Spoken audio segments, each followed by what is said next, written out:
جب بدعت خرافات کے الفاظ اپنی زبان پہ لاتا ہے. اور آئندہ دنوں میں آپ سنیں گے بہت ساری باتیں. بدعت کیا ہے؟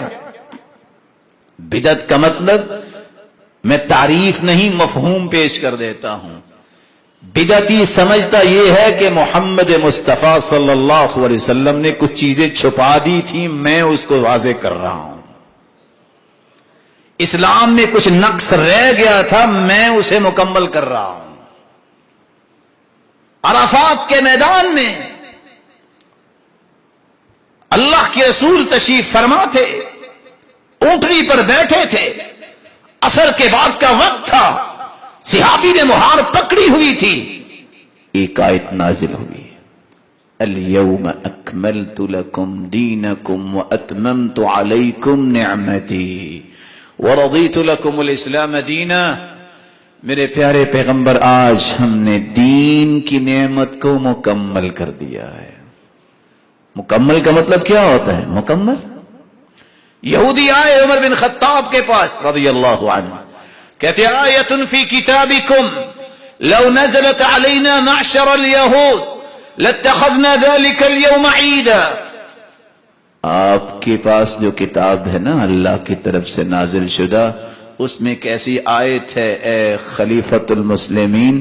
اگر یہ آیت یہودیوں پر نازل ہو جاتی نا تو جس دن یہ نازل ہوئی تھی ہم اس دن کو عید کا دن بنا لیتے.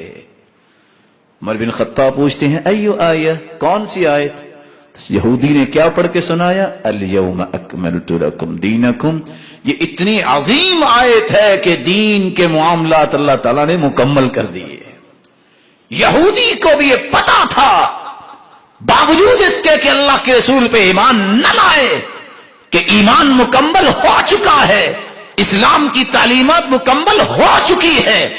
بدعتی یہ سمجھتا ہے یہ بھی دین کا حصہ بن سکتا ہے، ثابت کرنا چاہتا ہے کہ محمد مصطفیٰ پہ اترنے والا دین مکمل نہیں تھا.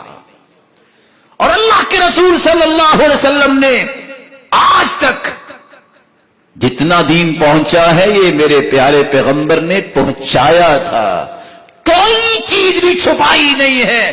اس لیے عائشہ رضی اللہ تعالی عنہا فرماتی ہیں جو شخص یہ کہہ دے کہ اللہ کے رسول نے دین کا کوئی حصہ چھپایا فَهُوَ مِنْ أَفْرَ الْفِرْيَةِ، کائنات میں سب سے بڑا جھوٹ یہ ہے.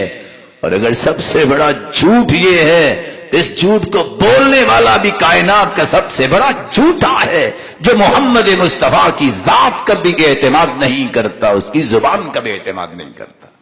اس لیے اللہ تعالیٰ نے سزا بھی کتنی رکھی ہے.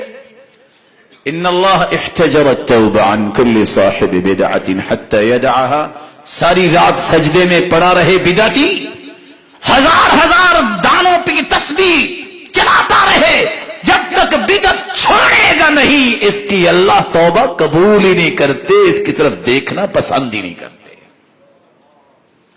اس لیے اللہ کے پیارے پیغمبر کی سنت یہ میری اور آپ کی نجات کی ایک بہت خوبصورت راہ ہے. اور کہنے والے نے سچ کہا، السنة سفینة نوح من رکبها نجا ومن تخلف عنها ہلک. یہ تو نوح کی کشتی ہے، جو بیٹھ گیا تھا وہی بچا تھا، باقی سب ڈوب گئے تھے. جو اللہ کے رسول کی ذات کو سچا مانتا ہے، باپ کو سچا مانتا ہے اور اسی کو ہی پسند کرتا ہے وہ نجات پا جائے گا. جو اس میں نقص اور خلل پیدا کرتا ہے وہ ہلاک ہو جائے گا.